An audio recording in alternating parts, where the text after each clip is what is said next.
C'est pour moi à la fois un privilège, c'est un honneur, c'est un plaisir de porter ici la voix de l'Union européenne à l'occasion de ce forum de Dakar qui, édition après édition, démontre sa valeur ajoutée, démontre son utilité pour échanger, pour s'écouter mutuellement, afin de tenter de bâtir ensemble des convergences politiques, des convergences stratégiques, et de tenter de déployer le meilleur de chacune et de chacun d'entre nous au service d'un projet et d'un espoir commun pour la paix, pour la sécurité, pour la stabilité, a fortiori dans un moment où le monde est confronté à cette menace du Covid qui nous ébranle, qui bouscule nos repères et qui nous amène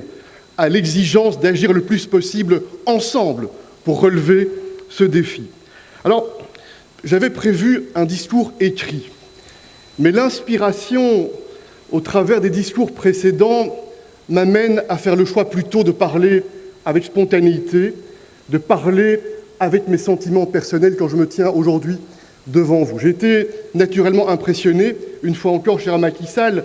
par la puissance et la vision de ton message pour le continent africain, la puissance de ton message global pour le monde. J'ai été, bien sûr, touché, ému par la sincérité et la force du message exprimé par le président Cyril Ramaphosa, spécialement sur la question du Covid et des vaccins, et bien sûr, j'y reviendrai dans quelques instants. Et puis, naturellement, il y a quelques instants, la présentation chirurgicale, lumineuse, extrêmement utile de la crise sécuritaire au Sahel présentée par le président Bazoum. C'est pour cela, je vous le dis, je suis ici devant vous avec humilité, avec modestie, pour écouter, pour entendre et pour réfléchir avec vous, afin que cette action commune, portée par l'Afrique, portée par l'Europe, puisse être utile pour la stabilité, pour nos peuples, mais également pour l'avenir du monde. Mesdames et messieurs, ça n'est pas un secret. Cela a été d'ailleurs évoqué. Nous avons, leaders africains, leaders européens, l'ambition de nous retrouver à Bruxelles pour le prochain sommet entre l'Union africaine et l'Union européenne après le sommet d'Abidjan. Et beaucoup de choses se sont passées dans le monde depuis ce sommet d'Abidjan. Et je voudrais partager avec vous cet espoir et formuler peut-être quelques idées, quelques réflexions à l'approche de ce moment que j'espère sera un moment différent, un moment qui pourra, je l'espère, donner un élan, donner une impulsion, avec cette idée portée par de plus en plus d'amis africains, d'amis européens, c'est l'idée d'une nouvelle alliance Afrique-Europe, d'un nouvel engagement bâti autour, j'en soumets la proposition, d'un double pacte. Un pacte pour la prospérité, un pacte pour le développement inclusif, un pacte pour connecter cette zone de libre-échange continentale avec le marché intérieur davantage, pour plus de bénéfices partagés, mais également, bien sûr, cela va de pair, un pacte pour la sécurité et un pacte pour la stabilité. Mais avant de venir sur ces pactes et ces engagements sur la substance, il me semble qu'il est utile,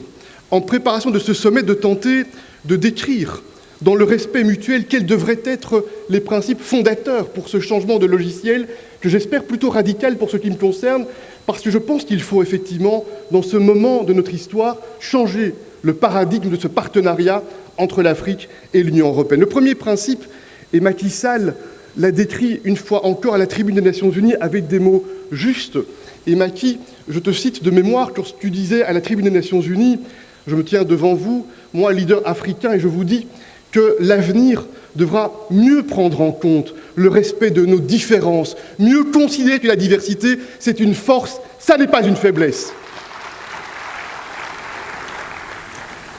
Cet engagement pour la coopération, pour le respect des partenaires égaux, pas simplement dans le discours, mais dans la réalité du comportement, dans la réalité de l'action, c'est le premier élément qui devrait, je le crois, fonder cette nouvelle alliance entre l'Afrique et l'Europe. Le deuxième élément qui doit nous retrouver, nous rassembler, parce que nous partageons, j'en suis totalement convaincu, cet ADN, c'est le respect pour la dignité personnelle, pour la dignité humaine, pour les libertés, pour la solidarité. Et nous avons, nous aussi, Européens, à apprendre beaucoup du reste du monde et de vous, les Africains.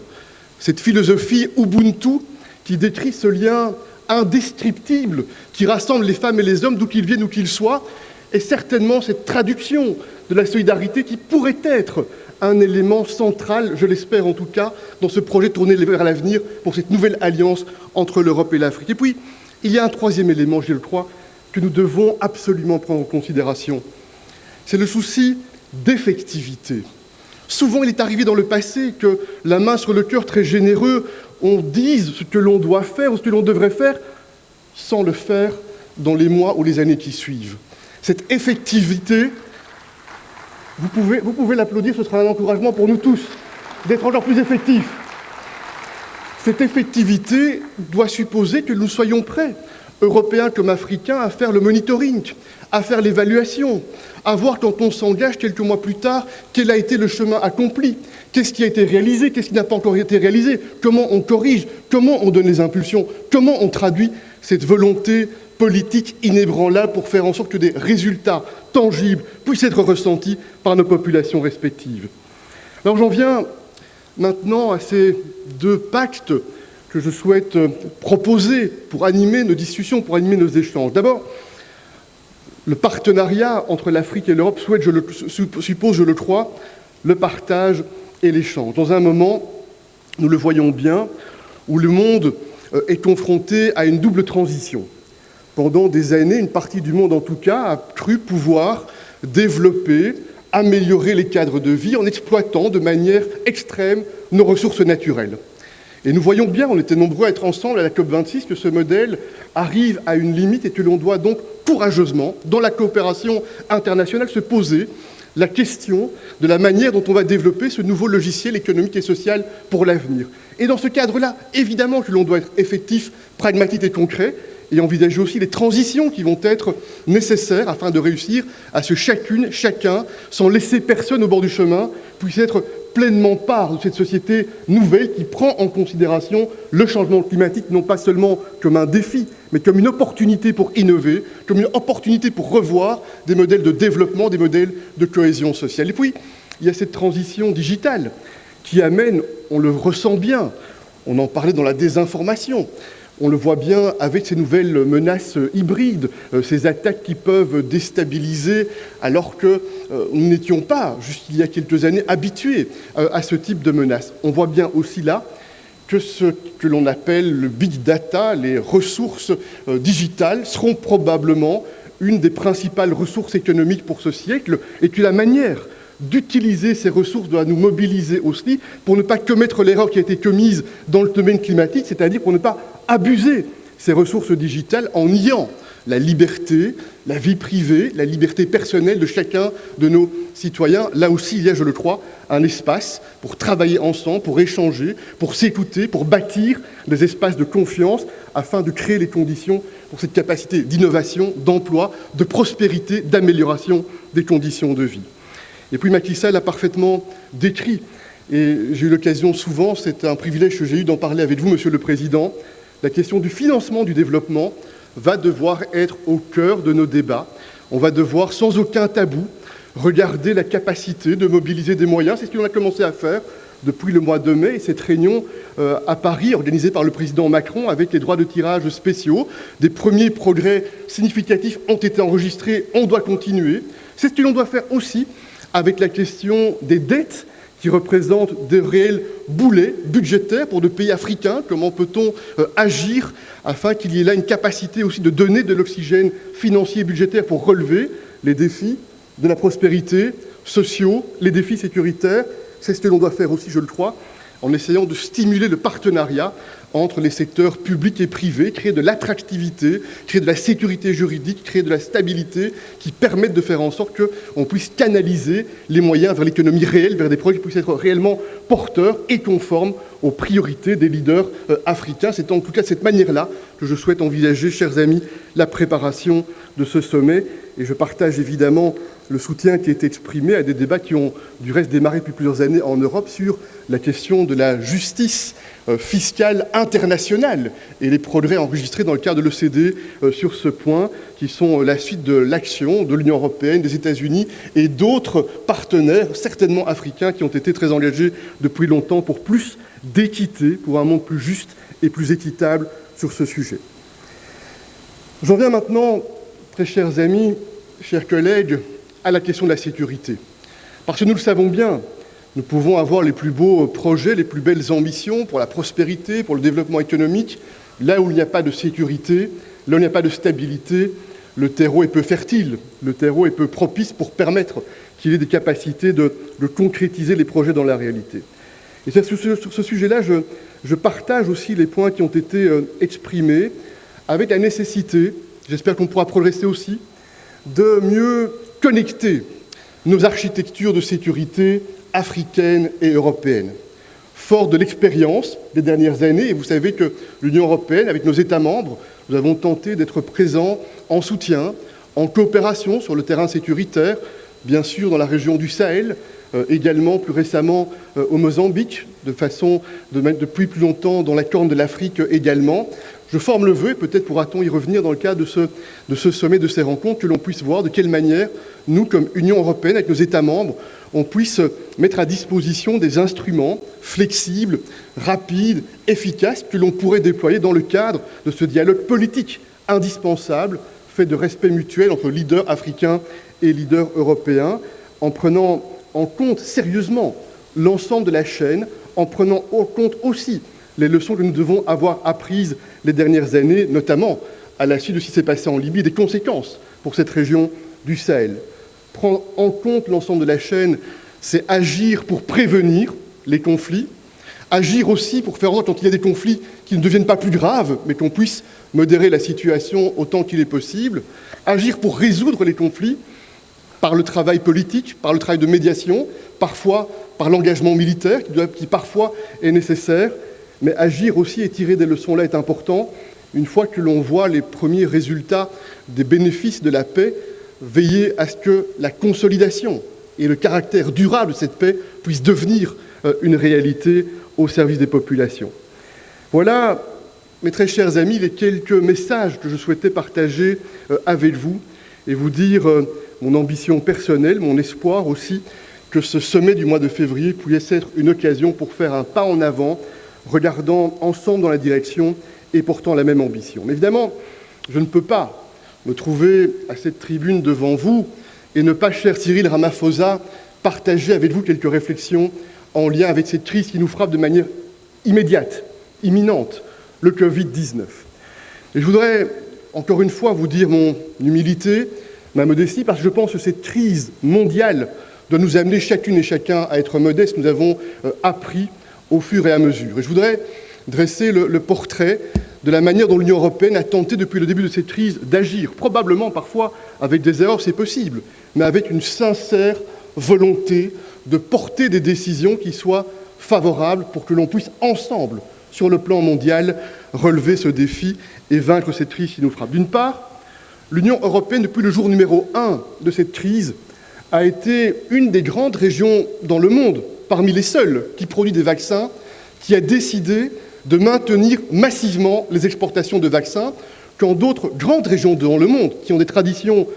d'exportation et de production de vaccins, avaient fait d'autres choix. En clair, cher président Ramaphosa, au début de cette crise, les populations européennes étaient critiques envers les leaders européens, parce qu'autour de 50% des doses produites au sein de l'Union européenne étaient exportées, là où d'autres pays gardaient et thésaurisaient les doses de vaccins pour leur propre population. Deuxième élément, l'Union européenne a été une des premières entités politiques à se mobiliser pour porter le financement de COVAX. Faire en sorte, effectivement, que l'on considère que personne n'est en sécurité, quand tout le monde n'est pas en sécurité. Et je reconnais, Et nous reconnaissons toutes et tous, et on en parle beaucoup avec les collègues africains, qu'il y a aujourd'hui, avec COVAX, un instrument qui est utile, qui est positif, mais il y a des choses à corriger. Et on voit bien qu'il y a des entonnoirs, qu'il y a des freins, qu'il y a des difficultés, que l'on doit identifier ensemble. Et aujourd'hui, moi, je tends la main à tous nos amis africains pour qu'on travaille ensemble, pour identifier les freins, ce qui amène les retards, pour fluidifier davantage la capacité de délivrer effectivement des doses au travers de COVAX. Et puis, il y a les donations bilatérales. L'Union européenne s'est engagée, j'en fais ici une fois encore la promesse, à mobiliser, nous l'avons dit au G7, 500 millions de doses avant la moitié 2022. Et je peux vous annoncer qu'avant la fin de cette année-ci, pour l'ensemble des pays en dehors de l'Union européenne, 250 millions de doses seront effectivement délivrées au départ de l'Union européenne. Et puis, il y a encore 2 points que je voudrais souligner sur ce sujet. Nous avons eu l'occasion, très vite, confronté à cette crise du Covid, en contact avec nos amis africains, de constater, en regardant la carte du monde, qu'il y avait sur le continent africain une faiblesse et une fragilité structurelle.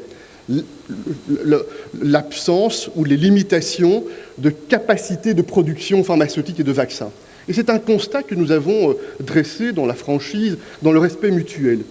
Des discours ont été exprimés par rapport à cela. Parfois, en dehors de l'Union européenne, certains ont fait des discours très spectaculaires, en annonçant, dans un claquement de doigts, la libéralisation des propriétés intellectuelles. Et puis, pas grand-chose de ces produits.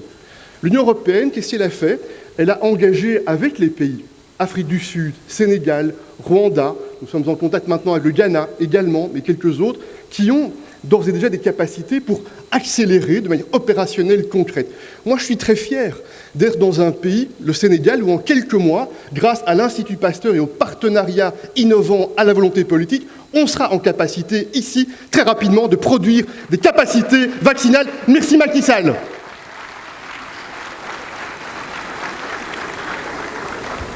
Et puis, je voudrais enfin, sur ce sujet, remercier aussi les amis africains qui ont soutenu très rapidement une idée que j'avais eu le privilège de lancer il y a un peu moins d'1 an. Et c'est rare, sur le plan multilatéral et international, qu'en moins d'1 an, la proposition de négocier un traité pour prévenir les pandémies et pour être mieux préparé à l'avenir puisse faire l'objet, au sein de l'Assemblée générale des Nations unies, d'une décision qui a été prise à l'unanimité de démarrer ces négociations. Parce que cette décision qui a été prise il y a une dizaine de jours à l'Assemblée générale de l'OMS, elle montre de manière éclatante, de manière extrêmement nette, à quel point, effectivement, les difficultés que l'on vit aujourd'hui, y compris les difficultés en termes de discrimination vaccinale que l'on doit corriger, les difficultés en termes de mobilité et les questions de transport qui ont été évoquées. Nous avons des tensions à l'intérieur de l'Union européenne sur ces sujets-là. Il y a des tensions entre les grandes régions dans le monde parce que beaucoup de grandes régions ont pris des décisions à différents moments dans la pandémie pour interdire ou bien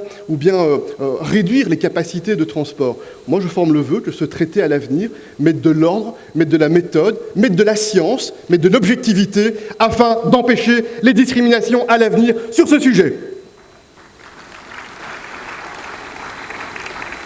Alors, mesdames et messieurs, je conclus,